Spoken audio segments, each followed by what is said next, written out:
जो चीजें हैं ये इन चिन्हों के साथ चलेंगी। जैसे ये जो 2x है ये इस माइनस के साथ चलेगा, ये जो 6y है ये इस प्लस के साथ चलेगा, और ये जो 5 है ये चलेगा माइनस के साथ। ठीक है, तो देखो 2x अगर माइनस के साथ चलेगा। हेलो दोस्तों, स्वागत है आपका टेट मैथ विद कॉन्सेप्ट में। मैं सत्यम दुबे आप सबका स्वागत करता हूं अपने चैनल पे। दोस्तों, आज हम लोग पढ़ेंगे युगपत समीकरण की दूसरी विधि जिसका नाम है विलोपन विधि। इसके पहले वाले वीडियो में मैं आप सब लोगों को प्रतिस्थापन विधि के बारे में काफी डिटेल में बताया था। अगर आप लोग नहीं देखे हो तो डिस्क्रिप्शन बॉक्स में आपको लिंक मिलेगी, वहां पे जाकर के उस वीडियो को पूरी प्लेलिस्ट मिलेगी आपको मैथमेटिक की, उसको जाके देखिए और समझिए वहां से, क्योंकि अगर वो मेथड समझ में आएगी तो जाके विलोपन विधि बहुत आसानी से समझ में आएगी। तो आई रिकमेंड यू कि जाके वहां पे देखिए। एंड अगर आप लोग चैनल पर पहली बार आए हो तो प्लीज चैनल को सब्सक्राइब कर लीजिए and press the bell icon, जिससे आपको टाइम टू टाइम नोटिफिकेशन मिलता रहे। ठीक है, स्टार्ट करते हैं। तो देखो, विलोपन का मतलब ही होता है किसी चीज को लोप कर देना, मतलब गायब कर देना। तो आपको मिला है पहली चीज तो युगपत समीकरण, जो मैंने आपको समझाया था क्या होता है। तो युगपत समीकरण के बारे में मैंने आपको बताया था कि अगर कोई term a1 upon a2 is not equal to b1 upon b2 then it is called युगपत समीकरण। मतलब कि जैसे कि यहां पे देख पा रहे हो, तो इस समीकरण को अगर मैं a1x plus b1y is equal to c से कंपेरिजन कराऊं, तो यहां पे a1 की वैल्यू क्या मिल रही है आपको? a1 की वैल्यू आपको मिल रही है 2 और a2 की वैल्यू 1 मिल रही है। तो ये हो जाएगा 2/1 इज नॉट इक्वल टू, मतलब बराबर नहीं होना चाहिए। 6/4 करोगे तो 3/2 आंसर आएगा। तो सबसे सीधी चीज हमें समझ में आया कि ये जो समीकरण है, ये पहली चीज तो ये युगपत समीकरण है, आपको ये समझना चाहिए। अब इसके बाद हम विलोपन विधि से करते कैसे हैं। देखो, प्रतिस्थापन में क्या होता था कि यक्स का मान हम निकाल लेते थे और यक्स के मान को दूसरे समीकरण में रख देते थे। अभी हमारे पास पहला समीकरण जो है वो है 2x minus 6y is equal to 5 and दूसरा समीकरण जो है वो है x plus 4y is equal to 8। मैं आपको पूरा प्रॉपर तरीके से बताऊंगा एग्जाम को लेकर के। ठीक है, क्या करते हैं कि विलोपन तभी होगा, किसी भी एक टर्म का विलोप तभी होगा जब वो दोनों टर्म दोनों समीकरणों में बराबर हो। जैसे यहां पे 2x है और यहां पे कितना है 1x है, बराबर नहीं है। यहां पे 6y है और यहां पे 4y है, ये भी बराबर नहीं है। तो आपको सबसे पहला काम ये करना होगा कि किसी एक समीकरण को आपको बराबर करना होगा। जैसे अगर हम यक्स में इस पूरे समीकरण में, यानी समीकरण 2 में हम 2 से गुणा करा दें, तो हम लिखेंगे क्या? समीकरण 2 में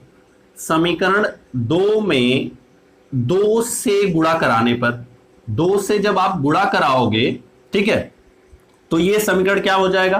तो ये हो जाएगा 2x, ध्यान से समझना, प्लस 8y, भाई 4 दूना कितना 8, बराबर 8 दूना कितना हो जाएगा 16। तो ये आपका समीकरण तैयार हो गया और इसे आप मान लो समीकरण नंबर 3। ठीक है, अब बात आती है कि देखो यहां भी 2x हो गया, यहां भी 2x हो, हमें इसी 2x का विलोप कर देना है। कैसे होगा? तो आप क्या करो, अब लिखो समीकरण 3 में से समीकरण 3 माइनस समीकरण 1। क्यों मैंने माइनस किया, ध्यान से समझना। अब इसको हम जब लिखेंगे तो 2x plus 8y is equal to 16 लिखे। माइनस जब करोगे, किसको घटाना है? 2x minus 6y is equal to 5। अब आपको करना क्या है? माइनस। देखो ध्यान से समझना है, यहां पे जब आप माइनस लगाओगे तो देखो ऊपर जो चिन्ह होता है ना, जो जस्ट ऊपर चिन्ह लिखा होता है, उसका सारा अपोजिट चिन्ह यहां बनता जाता है। जैसे यहां पे क्या मिला है? प्लस। अच्छा, जब यहां दोनों के पास प्लस था ना, तभी मैंने माइनस किया है। अगर किसी एक के पास माइनस होता या प्लस होता तो मैं उसका अपोजिट करता। ठीक है, तो माइनस करा गया, यहां प्लस था तो माइनस, यहां माइनस है तो क्या हो जाएगा? प्लस, और यहां भी प्लस है तो क्या हो जाएगा? माइनस। देखो ऊपर से कोई मतलब नहीं है, जस्ट ऊपर वाले समीकरण से ही चिन्ह चेंज हो जाते हैं। क्लियर? अब देखो, अब ये जो चीजें हैं ये इन चिन्हों के साथ चलेंगी। जैसे ये जो 2x है ये इस माइनस के साथ चलेगा, ये जो 6y है इस प्लस के साथ चलेगा, और ये जो 5 है ये चलेगा माइनस के साथ। ठीक है, तो देखो 2x अगर माइनस के साथ चलेगा और ये 2x प्लस के साथ है तो ये कैंसिल हो जाएगा। बचा क्या? 6y और 8y, और दोनों के पास क्या है, प्लस है। तो जब हम दोनों को ऐड करेंगे तो हमें मिलेगा 14y बराबर 16 में से 5 घटाओगे तो कितना मिलेगा, 11। एंड यहां से y का मान कितना हो गया, 11/14। तो इस तरह से हमें किसका मान मिल गया, y का। अब जब y का मान आपको मिल गया तो फिर कुछ नहीं करना है, किसी y के मान को किसी एक समीकरण में रख दो। ये जो y का मान आया है इसको उठा करके किसी एक समीकरण में रख दो, आपको x का मान मिल जाएगा। तो हम क्या करेंगे, फिर लिखेंगे y का मान समीकरण 2 में रखने पर, समीकरण 2 में रखने पर, ठीक है। इसी तरह से आपको एग्जाम में लगाना पड़ेगा। जब 2 में रखोगे तो देखो समीकरण 2 है क्या आपका, तो ये है x plus 4y is equals to 8, then x plus 4, y का मान कितना है 11/4, तो ये सॉरी 11/14, तो हमने लिख देना है बराबर कितने के, 8 के। अब देखो ये हो जाएगा x प्लस 4, अगर इसको काटोगे तो 2 दूना 4 और 2 सत्ते 14, क्लियर। तो ऊपर हो जाएगा 11 दूना 22, 11 दूना 22/7 बराबर 8 के। अब x बराबर कितना हो जाएगा, तो ये हो जाएगा 8 माइनस 22/7, चूंकि ये प्लस के साथ है तो इधर भेजोगे तो किस में आ जाएगा, माइनस में आ जाएगा।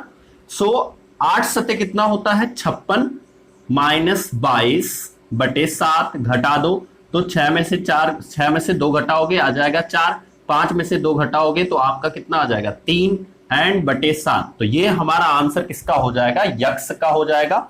तो हमें पता चल गया यक्स और वाई का मान कितना है। अब ध्यान से समझना, मैंने कल भी एक टर्म बताया था, यानी पिछले वीडियो में एक टर्म बताया था कि जांच कैसे किया जाता है किसी भी चीज का। तो जांच जब हम करेंगे तो करना क्या होता है, ये जो यक्स और वाई के मान मिले हैं इनको उठा करके बारी बारी से दोनों समीकरणों में रखेंगे और इनका जो LHS है, देखो इस साइड को हम लेफ्ट हैंड साइड बोलते हैं और इस साइड को हम क्या बोलते हैं, राइट हैंड साइड बोलते हैं। इस चीज को याद रखिएगा। तो जो LHS है ये किसके बराबर आना चाहिए, RHS के बराबर आना चाहिए।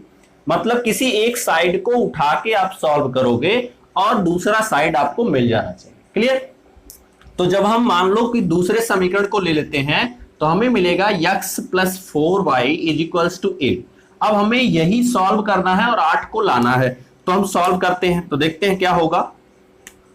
तो x का मान आपको कितना मिला है, तो ये मिला है आपको 34/7, तो यहां लिख लो 34/7, ठीक है, प्लस 4 गुणे 11/14 मिला है आपको। इसी को सॉल्व करना है आपको, ठीक है। उसके बाद ये कितना होगा, अब देखो तो एलसीएम अगर हम देखें तो यहां पे 14 ही होगा, ऊपर 34 होगा और ये हो जाएगा, सॉरी ये 34 दूना 68 हो जाएगा, ठीक है, और ये हो जाएगा प्लस 44/14। अब जरा जोड़ दो तो 4 और 8 कितना हो गया 12, कितना बचा 1, 6 4 10 और 1 कितना हो गया 11/14। अब 14 बटे कितना होता है 112। इस तरह से हम देखेंगे तो ये जो 8 आया है ये हमारा क्या है, RHS है। सो इस तरह से हम कह सकते हैं कि ये जो वैल्यू दी गई है LHS is equals to RHS। अतः हमारा जो यक्स और वाई का मान आया है ये बिल्कुल सही है। तो दोस्तों ये विलोपन मेथड थी जो मैंने आपको बोर्ड पे इसलिए बताया कि आपको आसानी से समझ में आए। अब इसके बाद हमें क्या करना होगा, हम इसके बाद जितनी भी चीजें हैं वो हम स्लाइड पे पढ़ते हैं।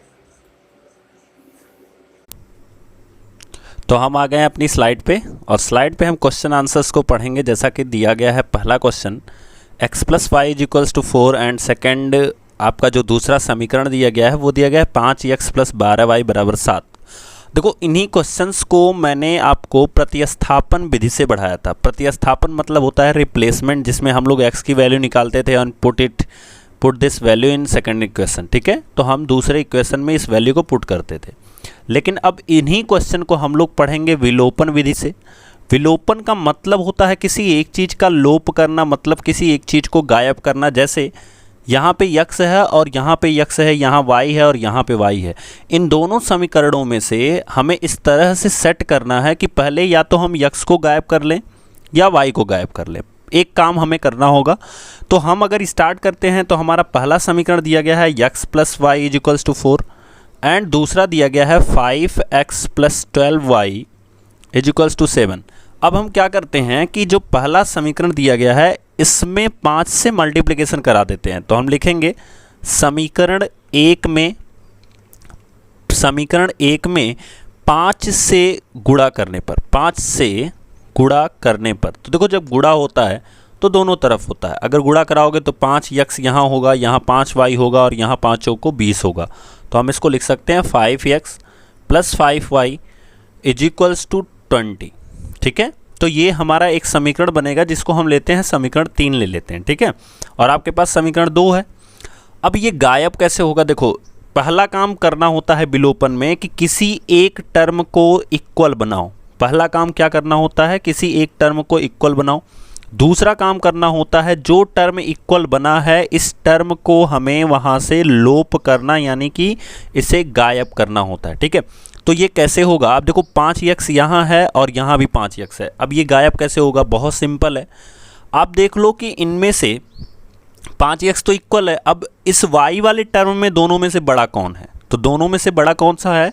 तो 12 वाला बड़ा है और 5 वाला क्या है? छोटा है। तो जो बड़ा है उसको पहले लिख लो, यानी समीकरण 2 में से समीकरण 3 को हम घटा देंगे। क्या करेंगे? समीकरण 3 को घटा देंगे। तो हम लिख सकते हैं इसको 5x प्लस 12y बराबर 7, फिर नीचे 5x प्लस 5y बराबर कितने के? 20 के। और इसको जब घटाओगे, देखो मैंने घटाने के लिए क्यों कहा, क्योंकि इस 5x के पास भी प्लस है और इसके पास भी क्या है? प्लस है। तो इसलिए हम माइनस कर लेते हैं। तो यहाँ पे जो माइनस होगा, जब ये 5x इस माइनस के साथ चलेगा तो ये प्लस के साथ जो 5x है ये इसके साथ कैंसिल हो जाएगा और इस तरह से हम एक टर्म को लोप कर देंगे, यानी कि गायब कर देंगे। तो हमारा दूसरा काम क्या है? इसको गायब करना। तो हम यहाँ जब माइनस लगाएंगे तो यहाँ माइनस हो गया, फिर यहाँ प्लस है तो यहाँ भी माइनस हो जाएगा, यहाँ प्लस है तो यहाँ भी क्या हो जाएगा? माइनस हो जाएगा। अब ये 5x से 5x कैंसिल, बचा कितना?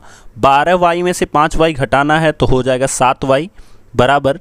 अब देखो 7 में से 20 घटाना है। ये जो 20 है वो अब माइनस के साथ चलेगा, तो 7 में से 20 घटाओगे तो कितना आएगा? -13। सो इस तरह से y का मान हमारे पास हो जाएगा -13/7। अब इसी y के मान को किसी एक समीकरण में रख दो। तो y का मान समीकरण 1 में रखने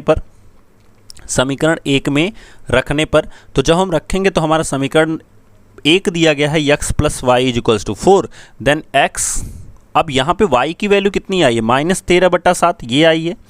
तो x प्लस -13/7 बराबर 4 के, then x is equals to हो जाएगा, देखो ये माइनस है, इधर जाएगा तो प्लस हो जाएगा, तो ये हो जाएगा 4 + 13/7। अब LCM आपका 7 ही हो जाएगा और 7 चौक को ये हो जाएगा 28 और +13, इनको जोड़ देंगे तो 8 3 11, 2 1 3 1 4 हो जाएगा। ठीक है, उसके बाद यहाँ पे बटे में 7। तो इस तरह से हमारे x का मान कितना आ गया? 41/7 और y का मान -13/7। मैंने पिछले वीडियो में जब इसी क्वेश्चन को प्रतिस्थापन विधि से बताया था तब भी यही आंसर आया था, और इस बार हम इसी क्वेश्चन को विलोपन विधि से पढ़े हैं तब भी यही आंसर आया है। अगर आपको नहीं समझ में आया अभी तक ये दोनों विधियाँ, तो प्लीज़ जाके पिछले वीडियो को देखो, तो आपको कन्फ्यूजन जो होगी ना वो दूर हो जाएगी। प्रतिस्थापन में क्या होता है, x की या y की किसी की वैल्यू निकाल के डायरेक्ट रखते हैं, और विलोपन में क्या होता है, किसी एक टर्म को हम इक्वल बनाते हैं, किसी एक टर्म को हम क्या करते हैं? इक्वल बनाते हैं। हम अपना नेक्स्ट क्वेश्चन देखते हैं। नेक्स्ट क्वेश्चन हमारा दिया गया है x + y = 3 and x - y = 1। देखो मैंने आपको बताया कि विलोपन का पहला मेथड है किसी एक टर्म को इक्वल करना, और आपको दिख रहा होगा कि यहाँ पे x का भी गुणांक 1 है, यहाँ भी x का गुणांक 1 है, तो ये ऑलरेडी इक्वल हैं। बस हमें करना क्या है, इनको गायब करना है। गायब कैसे होंगे? इसके पास भी प्लस है, इसके पास भी प्लस है, तो आप सीधा घटा दो। तो आपका जो पहला समीकरण दिया गया है वो दिया गया है x + y = 3, equation number first, and x - y = 1, तो ये हो जाएगा इक्वेशन नंबर सेकंड। अब आपको क्या करना है, तो आप किसी भी एक समीकरण में से, चाहे 2 में से 1 को घटा दो, चाहे 1 में से 2 को घटा दो, कोई ज़्यादा प्रॉब्लम नहीं आएगी। ठीक है, तो आप क्या करो कि 1 में से 2 को घटा दो, तो समीकरण 1 में से एक में से 2 को घटाने पर, ठीक है, 2 को घटाने पर इस तरह से आप लिख के ही इस क्वेश्चन को लगाना एग्जाम में। तो ये हो जाएगा x plus Y is equals to 3 and नीचे हो जाएगा x minus Y is equals to 1। अब इसको अगर घटाना है तो यहाँ माइनस होगा, ये माइनस है तो यहाँ पे प्लस हो जाएगा, यहाँ प्लस है तो यहाँ माइनस हो जाएगा, ठीक है। जब भी हम घटाने का चिन्ह लगाएंगे ये अपोजिट बनते जाएंगे और ठीक जस्ट इसके ऊपर वाले जितने भी डिजिट्स होंगे वो नीचे वाले चिन्हों के साथ आप बिहेव करेंगे। जैसे इस y के पास है तो माइनस, लेकिन ये अब काम करेगा किसके साथ, प्लस के साथ, और इस 1 के साथ है तो प्लस, लेकिन ये अब काम करेगा किसके साथ, माइनस के साथ। तो यही चीज़ हमें ध्यान देना होगा। अब ये x कैंसिल हो जाएगा बिकॉज यहाँ प्लस है और यहाँ पे क्या है, माइनस है, और ये y अब ये प्लस के साथ चल रहा है और इस y के साथ भी प्लस है, तो y कितना हो गया, 2y हो जाएगा। एंड अब जब 1 माइनस के साथ हो गया और 3 प्लस के साथ है तो 3 में से 1 को घटाएंगे तो बचेगा कितना, 2। इस तरह से y का मान कितना आ गया, 1 आ गया। और यही y का मान किसी एक समीकरण में रख दो तो y का मान समीकरण 2 में रखने पर, समीकरण 2 में रखने पर जब हम रखेंगे समीकरण 2 में तो x माइनस y का मान कितना मिला है, 1 मिला है, तो यहाँ पे 1 लिखो बराबर 1 के, then x is equals to 1 और ये माइनस इधर आएगा तो क्या हो जाएगा, प्लस हो जाएगा। तो x का मान कितना आ गया, 2 आ गया। इस तरह से हमारा जो आंसर होगा x is equals to 2, y is equals to 1। आप जाके देख सकते हो पिछले वीडियो में भी हमने जब लगाया था तो वहाँ पे हमने प्रतिस्थापन विधि से लगाया था, इसमें हमने किससे लगाया है, विलोपन विधि से। आप दोनों की विधियों का कंपेरिजन कर सकते हो जिससे एग्जाम में जब आए तो आपको कोई कन्फ्यूजन ना हो। हम लोग अपने नेक्स्ट क्वेश्चन को देखते हैं। ये है हमारा अगला क्वेश्चन जिसमें मैं आपको रिकमेंड करूंगा सिर्फ इक्वेशन बना के दूंगा, बाकी लगाना आपको है। अब ये इक्वेशन बनेंगे कैसे, देखो यहाँ पे 2x है और यहाँ पे 7x है। मैंने आपको विलोपन विधि का पहला रूल बताया है कि किसी एक टर्म को इक्वल करना है। दूसरी चीज़, इससे इक्वल करने के लिए हम क्या करेंगे, कुछ गुणा भाग जो भी करना होगा वो हम करेंगे। अब देखो यहाँ पे 2x है और ये 7x है तो ये इक्वल होने से नहीं रहा आसानी से। अब यहाँ पे y के पास आते हैं तो y के पास 3y है और इसके पास कितना है, 2y है। अब ध्यान से समझो कि अगर इस समीकरण 1 में हम 2 से गुणा करा दें, कितने से, 2 से, तो 2 और 2 तियाँ कितना हो जाएगा, 6y। इसको बराबर करने पे पहले फोकस करना है। उसके बाद इस समीकरण 2 में अगर हम 3 से गुणा करा दें, देखो जरूरी नहीं है कि जितने से यहाँ गुणा कराएं उतने से ही हम इसमें गुणा कराएंगे, ऐसा कुछ नहीं है, हमें बराबर करना है। मैंने साफ लिखा है कि आपको बराबर करना है, चाहे जैसे आप बराबर करो, चाहे गुणा करके चाहे भाग दे करके। और समीकरण 2 में अगर हम 3 से गुणा करा दें तो हमारे पास ये जो 2y है ये कितने में कन्वर्ट हो जाएगा, 6y में। इसका मतलब यहाँ भी 6y और यहाँ भी 6y और ये हमारे क्या हो जाएंगे, इक्वल हो जाएंगे। तो हमें इक्वेशन को लगाने में आसानी हो जाएगी। तो अगर हम लिखें तो हम लिखेंगे, आपका समीकरण नंबर पहला दिया गया है 2x minus 3y is equals to 13 के, एंड समीकरण नंबर जो दूसरा दिया गया है वो दिया गया है 7x minus 2y is equals to 20। ये आ गया आपका समीकरण नंबर 2। इसमें हमें कितने से गुणा कराना है, 2 से, और इसमें कितने से गुणा कराना है, 3 से। इस चीज़ को आप अपने माइंड में ही सेट करोगे। उसके बाद नीचे लिखोगे समीकरण 1 गुणे 2 तथा ऐसे डायरेक्ट लिख सकते हो समीकरण 2 गुणे 3, समीकरण 2 गुणे 3। जब आप गुणा कराओगे, अब इसमें कितने से गुणा कराना है, 2 से। इस चीज़ को ध्यान रखिएगा आप। तो 2 से जब गुणा कराओगे तो 2 दूना कितना हो जाएगा, 4, 2 दूना कितना हो जाएगा, 4। फिर 2 से 3 में गुणा कराएंगे तो हमारे पास कितना हो जाएगा, 6y। फिर 2 से 13 में गुणा कराएंगे तो हमारे पास कितना हो जाएगा, 26। इस तरह से समीकरण नंबर 3 तैयार हो गया। एंड नेक्स्ट 3 से जब हम गुणा कराएंगे तो 21x, फिर उसके बाद इसमें 3 से गुणा कराएंगे तो 6y, फिर 3 से गुणा कराएंगे तो कितना हो जाएगा, 60। इस तरह से हमारा चौथा समीकरण तैयार हो गया। अब देखो यहाँ पे भी 6y है, यहाँ पे भी 6y, यहाँ पे भी माइनस है, यहाँ भी माइनस है। जब सेम चिन्ह मिले तो अब हमारा काम क्या है कि हम इन दोनों को जोड़ेंगे, कभी भी घटाएंगे नहीं, ठीक है। क्योंकि जब आप जोड़ोगे आप इसको जब जोड़ोगे तो फिर ये सब के सब जुड़ना शुरू हो जाएंगे। उस समय हमें क्या करना पड़ेगा कि ध्यान ये देना पड़ेगा कि ये जो टर्म हमारे दाहिने साइड में आ रहे हैं इनमें से कौन सा बड़ा है कौन सा छोटा है, इसको ध्यान में रख करके हमें जोड़ना या घटाना पड़ेगा, जिससे माइनस की वैल्यूज बैलेंस बनाए रखें, ठीक है।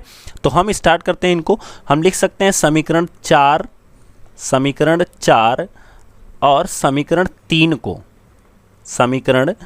3 को जोड़ने पर, तो जब हम इनको जोड़ेंगे, ठीक है, जब हम इनको सॉरी यहाँ पे घटाने पर करना होगा, क्योंकि ये माइनस है तो प्लस आएगा। अगर हम घटाने पे करेंगे तो घटाने पर तो हम लिखेंगे समीकरण 4 हमारा कितना दिया गया है 21x minus 6y is equals to 60।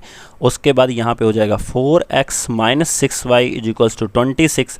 जब घटाएंगे तो यहाँ माइनस आएगा और यहाँ माइनस है तो प्लस आएगा, तभी ये इसके साथ चलेगा और इसका चिन्ह अपोजिट होगा तो ये कैंसिल हो जाएंगे, ठीक है। और इसी तरह से यहाँ पे भी माइनस आएगा। अब ये 21 में से 4 जाएगा तो कितना बचेगा 17x, ये 6y कैंसिल। 60 में से 26 घटाएंगे तो 26 4 30 होता है, फिर 30 30 60 होता है, इसका मतलब 34 बचेगा। तो यहाँ से x की जो वैल्यू आएगी वो आ जाएगी 2। अब इसी x का मान किसी एक समीकरण में रख दिया जाएगा। x का मान समीकरण 1 में रखने पर और आपका समीकरण यहाँ दिया गया है 1 और x का मान कितना है 2, तो 2 का जब 2 में गुणा कराओगे तो यहाँ पे हो जाएगा 4, यानी यहाँ हम लिख सकते हैं 4 माइनस 3y, आप ऐसे ही रहने दो, और बराबर कितने के 13 के। अब यहाँ से देखो ये जो 3y है इसको इधर भेज दो तो प्लस हो जाएगा, और ये जो 13 है इधर भेज दोगे तो माइनस हो जाएगा, ठीक है। तो ये हमारा फाइनली हो जाएगा 4 minus 13 is equals to 3y के। अब 4 में से 13 घटाओगे तो -9 बचेगा, एंड ये हो जाएगा 3y, 3 से काटोगे इसको तो -3 आया। y की वैल्यू आ गई आपकी -3 और x की वैल्यू कितनी आ गई 2। तो इस तरह से हमारा ये आंसर हो जाएगा। हम नेक्स्ट इक्वेशन को आप पिछले वीडियोज़ में जाके देखो, ये बहुत सिंपल सा इक्वेशन है, बहुत आसानी से बन जाएगा, और इसको जाके वहाँ से बनाया गया है वहाँ पे, और उसको सॉल्व करना है आपको विलोपन विधि से, ठीक है। नेक्स्ट क्वेश्चन हम लोग देखते हैं अपना। हमने अभी ये दोनों क्वेश्चन को सॉल्व किया है। हम तीसरा क्वेश्चन आप सबको देते हैं। यहाँ देखो 2x है, यहाँ 3x है। अगर इसमें 3 से गुणा करा दोगे और इसमें 2 से गुणा करा दोगे तो ये x के टर्म इक्वल हो जाएंगे और इसको आप सॉल्व कर सकते हो। इसी तरह से देखो यहाँ पे y के टर्म इक्वल हैं, कुछ नहीं करना है, घटा देना है, आपका आंसर यहाँ से भी आ सकता है। अब हम नेक्स्ट क्वेश्चन जो देखेंगे वो वर्ड प्रॉब्लम पे बेस होता है। जैसे आप सुने होंगे कि कुछ आपके अंकों में, दहाई में, इकाई में ऐसे परिवर्तन करके बहुत सारे क्वेश्चन देखता है, तो उन क्वेश्चंस को हम कैसे लगाएंगे विलोपन विधि से, उसके बारे में हम देखेंगे। तो जैसा कि सवाल लिखा गया है, 2 अंकों की एक संख्या के दहाई का अंक, 2 अंकों की एक संख्या है और उसमें दहाई के अंक का डिस्क्रिप्शन दिया गया है। तो माना संख्या जो है वो है xy। याद रखो ये जो xy है ये इस तरह से नहीं होती है, एक्चुअल में ये संख्या होती है अगर 2 अंक की है तो 10x प्लस y करके होती है। बिकॉज ऑफ दैट कि जो 23 होगा, इस 23 को हम कैसे पढ़ते थे बचपन में, 2 दहाई मतलब 2 मल्टीप्लाई बाई 10 और 3 इकाई, तब हम जाके 23 पढ़ते थे। तो इसका मतलब ये जो यक्स है, अगर कंपैरिजन कराओगे यक्स 2 की जगह पे है तो इसका मतलब यक्स यहाँ रहेगा। ये 10 अपने आप आया है क्योंकि यक्स दहाई के स्थान पे है, ठीक है। तो एक्चुअल में संख्या जो हमारी है वो कितनी है 10x प्लस वाई है। ये तो यक्स वाई जो है वो अंक दिखाए गए हैं और यहाँ पे अंकों की ही बात की जा रही है। तो दहाई का अंक मतलब ये जो यक्स है, जैसे ये 2 है, अगर हम बात करें इस संख्या में 23 में, तो हम ये कह सकते हैं कि ये जो दहाई का अंक है ये इकाई के अंक से 1 कम है। इसका मतलब 3 में से अगर हम 1 घटा दें तो हमें दहाई का अंक पता चल जाएगा। इसी तरह से यहाँ भी कह रहा है कि जो दहाई का अंक है यानी यक्स जो है वो इकाई के अंक का 2 गुना है। तो इकाई का अंक कितना है y है, तो इसका क्या है 2 गुना है। This is equation number first. उसके बाद दिया गया है यदि अंकों के स्थान बदल दिए जाएं, ध्यान रखना अगर इनके अंकों के स्थान बदल दिए जाएं तो हमें संख्या मिलेगी y यक्स, यानी इसको हम पलट दें, जैसे मान लो 23 को हम पलट दें तो हमारे कितने मिलेगी 32 मिलेगी, ठीक है। अब ये जो एक्चुअल संख्या होगी ये होगी 10y प्लस यक्स। इस चीज़ को याद रखना क्योंकि यही इंपॉर्टेंट है, लास्ट में यही दोनों आपको काम आएंगे, ठीक है। बदल दिए जाएं तो नई संख्या पहले से 36 कम हो जाएगी। तो पहली संख्या कितनी थी, देखो यही गलती करते हैं, इसमें से लोग 36 घटा करके इसको बराबर दिखा देते हैं, लेकिन एक्चुअल में घटेगा किससे, ये घटेगा इससे। इसका मतलब हमें किसने में से घटाना है, तो 10x plus Y minus 36 is equals to 10y plus x, ठीक है। अब चूंकि यहाँ पे x की वैल्यू 2y दी गई है तो अगर हम प्रतिस्थापन से लगाते तो हमको कोई प्रॉब्लम नहीं होती, हम जहाँ जहाँ x है वहाँ वहाँ हम 2y रखते चले जाते इस वाले इक्वेशन में। हमें लगाना किससे है, हमें लगाना है विलोपन विधि से। तो इस समीकरण को हम लिख सकते हैं x minus 2y is equals to 0। यही समीकरण मॉडिफाई होकर के इस तरह से लिखा जा सकता है। अब इसको हम थोड़ा सा सॉल्व करेंगे, ये जो नीचे समीकरण लिखा गया है इसको सॉल्व करेंगे। तो पहले x वालों को एक तरफ कर लो, देन ये 10x है ही, इस x को जब इधर लाएंगे हम तो ये माइनस में आएगा तो माइनस x हो जाएगा। फिर प्लस y है ही इधर, इस y 10y को जब इधर लाएंगे तो फिर माइनस में हो जाएगा minus 10y and minus 36 is equals to 0। अब ये समीकरण क्या तैयार होगा, ध्यान से समझना। 10x में से x घटाएंगे तो कितना बचेगा, 9x। और y में से जब 10y घटाओगे तो आपको मिलेगा minus 9y and minus 36 is equals to 0 के। अब इस समीकरण में, पूरे समीकरण में हम 9 से भाग दे सकते हैं, तो हमें समीकरण क्या मिलेगा, x minus Y minus 4 is equals to 0 and finally इस 4 को इधर भेज दो तो हमें मिलेगा x minus Y is equals to 4। ये आपका समीकरण नंबर 3 तैयार हुआ। और इन दोनों समीकरण को अब आपको सॉल्व करना है, और सॉल्व आप लोग करोगे बिकॉज यहाँ पे देखो x का टर्म इक्वल है, यहाँ भी इक्वल है। आप किसी एक समीकरण में से दूसरे को घटा देना, आपका आंसर आना शुरू हो जाएगा। तो इस तरह से हम अपना नेक्स्ट क्वेश्चन देखते हैं, 6वां नंबर। तो हमारा 6वां नंबर क्वेश्चन दिया गया है, यदि किसी भिन्न के हर में एक जोड़ा जाए। देखो जैसे ही भिन्न की बात आए आप तुरंत यहाँ पे लिख लो, माना भिन्न जो है हमारी वो कौन सी है, वो है x अपान वाई। अब प्रश्नानुसार जो चीज़ें दी गई हैं उनको हम करना शुरू करेंगे। तो प्रश्नानुसार हमें क्या दिया गया है कि अगर हर में एक जोड़ा जाए तो इसका अंश कितना है, x है, हर कितना है, y है, मतलब अंश ऐसे ही रहेगा और हर में हम क्या करेंगे, एक जोड़ देंगे तो क्या हो जाता है, वह 1/2 के बराबर हो जाती है। तो ये हो जाएगा 1/2। अब जरा इसको सॉल्व कर लेते हैं। तो क्रॉस मल्टीप्लिकेशन कराएंगे तो 2 का गुणा हमारे x में हो जाएगा तो ये हो जाएगा 2x, और 1 का गुणा y प्लस 1 में हो जाएगा तो हो जाएगा y प्लस 1। और इसको जरा y को हम इस साइड ले लेते हैं तो हमें मिलेगा 2x minus Y is equals to 1, जो इक्वेशन नंबर फर्स्ट हमारा हो गया। इसी तरह से आगे हमारा क्वेश्चन क्या दिया गया, यदि अंश में एक जोड़ दिया जाए। अब तक हमने हर में जोड़ा था, अब हम किस में जोड़ देंगे, तो अंश में जब हम एक जोड़ेंगे तो हमारे पास हो जाएगा x plus 1 and divided by Y is equals to, कहा है कि ये 1 के बराबर हो जाती है। 1 का मतलब ये 1 ही रहेगा, और अगर हम इसमें 1 से भाग दें तो कोई फ़र्क नहीं पड़ता है, ठीक है। इसलिए हम यहाँ पे क्रॉस मल्टीप्लिकेशन कराएंगे तो हम जब 1 का x प्लस 1 में गुणा कराएंगे तो हमें क्या मिलेगा, तो x प्लस 1 मिलेगा, और y का 1 में गुणा कराएंगे तो y मिलेगा। इस y को इधर भेज दो तो आपको मिल जाएगा x minus Y is equals to, ये इधर आएगा तो हमें मिलेगा -1, और ये समीकरण नंबर 2 होगा। देखो यहाँ पे एक टर्म आपका इक्वल है y का, और इसी के बेस पे आप क्वेश्चन को सॉल्व करोगे। आप सिर्फ सिंपल सा लिखोगे, समीकरण 2 में से समीकरण 1 को घटाने पर, या समीकरण 1 में से समीकरण 2 को घटाने पर, और बाकी सारी प्रोसेस पीछे मैं बता चुका हूँ कैसे करना है, उसको आप लोग करोगे एंड आपका आंसर आएगा। और आंसर के लिए आप पिछला वीडियो देख सकते हो जिसमें मैंने आपको पूरा ये क्वेश्चन प्रतिस्थापन विधि से सॉल्व कराया, ठीक है। तो हम बढ़ते हैं अपने नेक्स्ट क्वेश्चन की ओर। तो हमारा अगला क्वेश्चन दिया गया है, पिता की आयु अपने पुत्र की आयु की 3 गुनी है। 2 वर्ष बाद पिता अपने पुत्र की आयु का 2 गुना हो जाएगा, दोनों की वर्तमान आयु ज्ञात कीजिए। तो आप लोग पहला काम लिखिए, माना वर्तमान आयु। अब देखो वर्तमान आयु में भी स्टेटमेंट किसका किसका लेना है, हमें फादर का लेना है तो फादर का x मान लो, एंड सन का लेना है तो उसका हम कितना मान लेते हैं, y मान लेते हैं, ठीक है। तो ये इन लोगों की वर्तमान आयु है, x वर्ष और y वर्ष। अब हम आते हैं, सवाल को लगाते हैं। प्रश्न के अनुसार जो चीज़ें दी गई हैं उसको में दिया गया है, पिता की जो आयु है, मतलब ये जो x वर्ष है, यह अपने पुत्र की आयु की 3 गुनी है। तो जो x है ये 3 गुनी है किसके, y के, तो यहाँ लिख दो 3y। ये आपका इक्वेशन नंबर फर्स्ट, या इसी को अगर हम थोड़ा सा मॉडिफाई करें तो इसको लिख सकते हैं x minus 3y is equals to 0। ये आपका इक्वेशन नंबर फर्स्ट हो गया। And according to condition second अगर हम देखें तो लिखा गया है 2 वर्ष बाद। अच्छा मान लो अगर कोई पिता इस समय 40 साल का हो तो 2 साल बाद कितना हो जाएगा, 42 साल का, ठीक है। तो इसी चीज़ को हमें ध्यान में रखना है कि जब हमारा यक्स है और 2 वर्ष बाद अगर हम देखेंगे तो ये यक्स प्लस 2 हो जाएगा।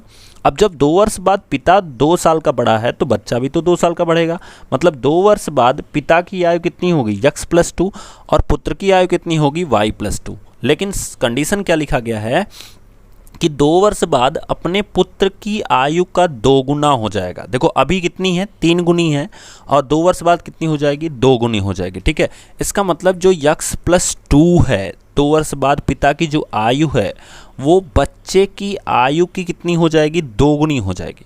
अब जरा इस इक्वेशन को सॉल्व कर लेते हैं। देन ये X plus 2 is equals to 2y plus 4। ठीक है, अब देखो y को इधर कर लो और इस 2 को इधर कर दो, तो आपका इक्वेशन क्या बनेगा, x minus 2y is equals to, जब ये 2 को इधर करोगे 4 में से 2 घटाओगे कितना बचेगा, 2। ये आपका इक्वेशन नंबर सेकंड। देखो यहाँ पे पहले टर्म इक्वल है, आपको विलोपन विधि से लगाना है, और ये क्वेश्चन मैंने पिछले वीडियो में प्रतिस्थापन विधि से बताया है, तो आप जाके कंपैरिजन कर सकते हो कि किस तरह से दोनों विधियों में काफ़ी ज़्यादा फ़र्क होता है। तो दोस्तों ये था हमारा सेशन, जो आपको आई होप समझ में आया होगा, और अगर आपको समझ में आया तो प्लीज़ ज़रूर से ज़रूर चैनल को लाइक करें, सब्सक्राइब करें एंड शेयर करें। तब तक के लिए थैंक यू, मिलेंगे नेक्स्ट वीडियो में।